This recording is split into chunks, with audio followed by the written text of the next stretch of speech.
Hello friends, welcome back in our class. उम्मीद करते हैं आप सभी स्वस्थ होंगे और अच्छे से अपनी तैयारी कर रहे होंगे। आज की क्लास में हम डीएलएड थर्ड सेमेस्टर के हिंदी के कुछ इम्पोर्टेंट एमसीक्यू क्वेश्चंस को सॉल्व करेंगे। ये क्वेश्चंस आपके एग्जाम में 1 मार्क्स के आते हैं और बहुत ही इम्पोर्टेंट होते हैं, इसलिए आप इन्हें ध्यान से जरूर देखें। आइए स्टार्ट करते हैं क्वेश्चन नंबर 1 से। पहला प्रश्न है, मानक हिंदी का मूल आधार कौन सी बोली है? किस बोली को मानक हिंदी का मूल आधार माना गया है? ब्रजभाषा, उर्दू, खड़ी बोली, हिंदुस्तानी। इनमें से कौन सी बोली हिंदी का मानक आधार है?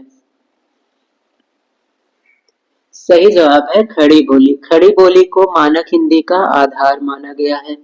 नेक्स्ट क्वेश्चन है, निम्न में से सरस्वती का पर्यायवाची नहीं है। इनमें से कौन सरस्वती का पर्यायवाची नहीं है? भारती, वीणा पाणी, शारदा, भार्गवी। चारों में से आपको बताना है कि कौन सा शब्द सरस्वती का पर्यायवाची नहीं है। तो भारती भी है, वीणा पाणी है, शारदे है, लेकिन भार्गवी ये सरस्वती का पर्यायवाची नहीं है। तो यही हमारा सही जवाब है। नेक्स्ट क्वेश्चन है, परशुराम की प्रतीक्षा इस पुस्तक के रचनाकार कौन है? परशुराम की प्रतीक्षा जयशंकर प्रसाद, रामधारी सिंह दिनकर, प्रेमचंद, महादेवी वर्मा। इनमें से कौन परशुराम की प्रतीक्षा के रचनाकार हैं? इसके रचनाकार हैं रामधारी सिंह दिनकर। नेक्स्ट क्वेश्चन है, प्रत्येक शब्द में कौन सा उपसर्ग प्रयुक्त हुआ है? प्र, प्रत्यय, प्रति, एक। इनमें से कौन सा उपसर्ग प्रत्येक में लगा है? तो प्रत्येक का अगर हम संधि विच्छेद करते हैं तो ये बनता है प्रति धन एक। तो यहाँ पर प्रति उपसर्ग का उपयोग किया गया है, तो हमारा सही जवाब होगा प्रति। नेक्स्ट क्वेश्चन है, शुद्ध वर्तनी का चयन करें। इनमें से कौन सा शब्द शुद्ध है? ज्येष्ठ, ज्येष्ठ, जेठ, ज्येष्ठ। तो इन चारों ऑप्शन में से कौन सा शब्द शुद्ध है? तो इनमें शुद्ध है ऑप्शन ख और ऑप्शन घ, दोनों ये ऑप्शन 2 बार आ गया है, तो ये वाला ज्येष्ठ शुद्ध होता है, ज्येष्ठ। नेक्स्ट क्वेश्चन है, संस्कृत के वे शब्द जो हिंदी में ज्यों के त्यों प्रयुक्त होते हैं उन्हें क्या कहा जाता है? तद्भव, तत्सम, देशज, विदेशी।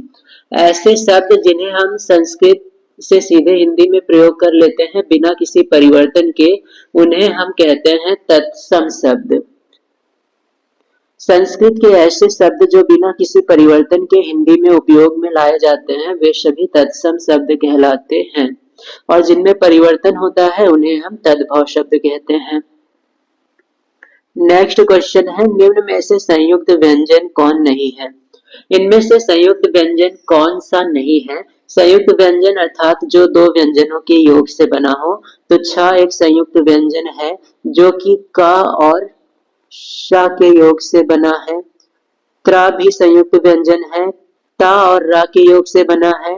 ज्ञा भी संयुक्त व्यंजन है, जा और य के संयोग से बना है। और री ये संयुक्त व्यंजन नहीं है। तो यहाँ पर सही जवाब होगा इनमें से री संयुक्त व्यंजन नहीं है। नेक्स्ट क्वेश्चन है, ऐसे शब्द जो संस्कृत से विकृत होकर हिंदी में प्रयोग होते हैं। यहाँ पर थोड़ी सी मिसप्रिंट हो गई है। ऐसे शब्द जो संस्कृत से विकृत होकर हिंदी में प्रयुक्त होते हैं, तो ये संस्कृत ना हो के हिंदी होगा। हिंदी में प्रयोग होते हैं उन्हें हम क्या कहते हैं? तद्भव, तत्सम, देशज, विदेशी। तो अभी हमने लास्ट क्वेश्चन में किया था, ऐसे शब्द जो संस्कृत से सीधे हिंदी में प्रयोग होते हैं उन्हें हम तत्सम कहते हैं, और जिनमें थोड़ा परिवर्तन किया जाता है उसे हम तद्भव कहते हैं। तो यहाँ पर सही जवाब होगा तद्भव शब्द कहलाते हैं। नेक्स्ट क्वेश्चन है, निम्न में से महादेवी वर्मा की रचना नहीं है। इनमें से कौन सी रचना महादेवी वर्मा की नहीं है? ठलुआ क्लब, निहार, नीरजा, गिल्लू। निहार, नीरजा, गिल्लू ये तीनों रचना महादेवी वर्मा की है, परंतु ठलुआ क्लब ये महादेवी वर्मा की नहीं है। नेक्स्ट क्वेश्चन है, पूरी तरह से मना कर देना, इनमें से किस मुहावरे का अर्थ होगा पूरी तरह से मना कर देना? अंधे की लाठी, अक्ल का दुश्मन, अंगूठा दिखाना, अक्ल पर पत्थर पड़ना। तो अंधे की लाठी का मतलब होता है एकमात्र सहारा, अक्ल का दुश्मन अर्थात जो अपना ही नुकसान करे, अंगूठा दिखाना इसका तात्पर्य होता है मना कर देना, अक्ल पर पत्थर पड़ना अर्थात नासमझी पूर्वक कार्य करना। तो इनमें से अंगूठा दिखाना ये इसका अर्थ होगा पूरी तरह से मना कर देना। नेक्स्ट क्वेश्चन है मधुशाला के रचनाकार हैं, इनमें से कौन मधुशाला के रचनाकार हैं? जयशंकर प्रसाद, महादेवी वर्मा, हरिवंश राय बच्चन, सूर्यकांत त्रिपाठी, निराला। इनमें से मधुशाला किसकी रचना है? मधुशाला बहुत ही प्रसिद्ध रचना है हरिवंश राय बच्चन की, तो सही जवाब है ऑप्शन ग। नेक्स्ट क्वेश्चन है अध्यापन अधिगम प्रक्रिया का महत्वपूर्ण अंग है। पढ़ाने की अधिगम प्रक्रिया का सबसे महत्वपूर्ण अंग कौन होता है? मूल्यांकन, मापन, छात्र, शिक्षक। इनमें से कौन अधिगम प्रक्रिया का महत्वपूर्ण अंग है? छात्र। छात्र को अधिगम प्रक्रिया का महत्वपूर्ण अंग माना जाता है। नेक्स्ट क्वेश्चन है प्रतिदिन में समास है, प्रतिदिन में कौन सा समास है? अव्ययी भाव, कर्मधारय, तत्पुरुष। इनमें से कोई नहीं। प्रतिदिन का तात्पर्य है हर एक दिन, तो यहाँ पर अव्ययी भाव समास होता है, तो ये आपको याद रखना है। नेक्स्ट क्वेश्चन है पीताम्बर में कौन सा समास है? कर्मधारय, तत्पुरुष, द्विगु बहुव्रीहि। पीताम्बर पीले हैं वस्त्र जिसके, यहाँ पर किसी और को संकेत किया जा रहा है, इसलिए ऐसे केस में बहुव्रीहि समास होता है। नेक्स्ट क्वेश्चन है पंचवटी में कौन सा समास है? कर्मधारय, द्विगु बहुव्रीहि, तत्पुरुष। यहाँ पर पंच संख्यावाचक शब्द आ रहा है, इसलिए ये द्विगु समास है। पंचवटी अर्थात 5 वटियों का समूह।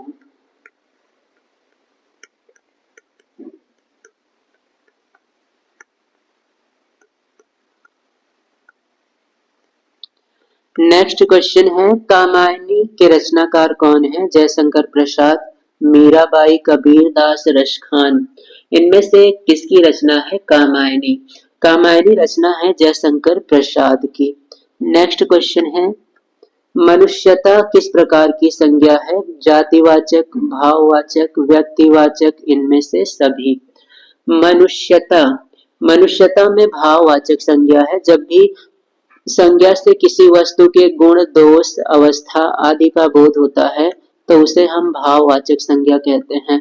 यहाँ पर हमें गुण, दोष, अवस्था का बोध होता है। नेक्स्ट क्वेश्चन है पर्वत है, पर्वत कैसा संज्ञा है? जातिवाचक, भाववाचक, व्यक्तिवाचक, इनमें से कोई नहीं। पर्वत एक पूरे समूह को, एक जाति को प्रदर्शित कर रहा है, तो इसलिए यह जातिवाचक संज्ञा होगा। अब जैसे हम कहते हैं अरावली पर्वत, अगर हम किसी विशेष पर्वत का नाम लेते हैं तो ये हमारा व्यक्तिवाचक संज्ञा होगा, लेकिन जब हम सिर्फ पर्वत कहेंगे तो पर्वत से सभी पर्वतों की बात हो रही है, पूरे एक जाति की बात हो रही है, इसलिए केवल पर्वत रहेगा जातिवाचक संज्ञा और अरावली पर्वत ये रहेगा व्यक्तिवाचक संज्ञा। नेक्स्ट क्वेश्चन है वायु का पर्यायवाची है, इनमें से वायु का पर्यायवाची क्या है? हवा, पवन, अनिल या फिर सभी। वायु का पर्यायवाची बताना है, तो वायु का पर्यायवाची हवा भी होता है, पवन भी होता है, अनिल भी होता है, तो सही जवाब होगा उपर्युक्त सभी। ये सभी वायु के पर्यायवाची हैं। नेक्स्ट क्वेश्चन है तरणी का पर्यायवाची है नौका, नदी, निडर, नारी। इनमें से क्या तरणी का पर्यायवाची है? तो तरणी कहा जाता है नौका को। तो इस प्रकार ये थे कुछ इंपॉर्टेंट हिंदी के बहुविकल्पीय प्रश्न। उम्मीद करते हैं ये सभी क्वेश्चंस आपको अच्छे से समझ में आए होंगे। अगर आप हमारी डेली क्लासेस की पीडीएफ नोट्स को प्राप्त करना चाहते हैं तो उसके लिए आप हमारे टेलीग्राम चैनल को ज्वाइन कर लें, जिसका लिंक आपको डिस्क्रिप्शन में मिल जाएगा। और साथ ही साथ अगर अभी तक आपने हमारे चैनल को सब्सक्राइब नहीं किया है तो सब्सक्राइब कर लें, ताकि हमारी आने वाली डेली क्लासेज आप तक पहुंचती रहे।